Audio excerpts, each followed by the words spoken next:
Ganjam धराकोट block Bargarh थाना अंतर्गत सुंडीपल्ली ग्राम में अभावन घटना।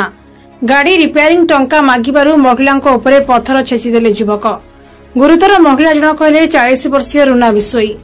गुरुतर अवस्था परिवार लोके महिला जन को प्रथमे आसिका मेडिकल रे भर्ती करथिबा बेले परे ब्रह्मपुर एमकेसीजी बड़ मेडिकल को स्थानांतर करा जायछि। गत 3 मास तले सुंडीपल्ली ग्रामर गंगा नायक नामक जने युवक जरूरी काम बाहर को जीवा पई से ग्रामर रुना बिश्वई नामक जने महिला बाइक मागिकी नेइथिले। हेले जीवा बाटरे से दिन दुर्घटना घटिबारु बाइकटी संपूर्ण भावे भांगी जाइथिबा बेले गंगा मध्य हाथ होइथिले। गाड़ी रिपेयरिंग बाबद को महिला जनक गंगा को 60,000 टंका मागिथिले। गाड़ी रिपेयरिंग टंका देबा पई आजिर तारीख धार्य होइतला। जेतेबेले महिला जनक गंगा नायक को गाड़ी रिपेयरिंग टंका मागिथिले प्रथमे गंगा एवं महिला जनक भितरे बचसा होइतला। परे उत्त्यक्त होई गंगा नायक महिला जनक मुंडरे पत्थर छेची देबारु महिला जनक गुरुतर होइछंती। गुरुतर अवस्था महिला जनक को प्रथमे आसिका परे ब्रह्मपुर एमकेसीजी बड़ मेडिकल को स्थानांतर करा जायछि।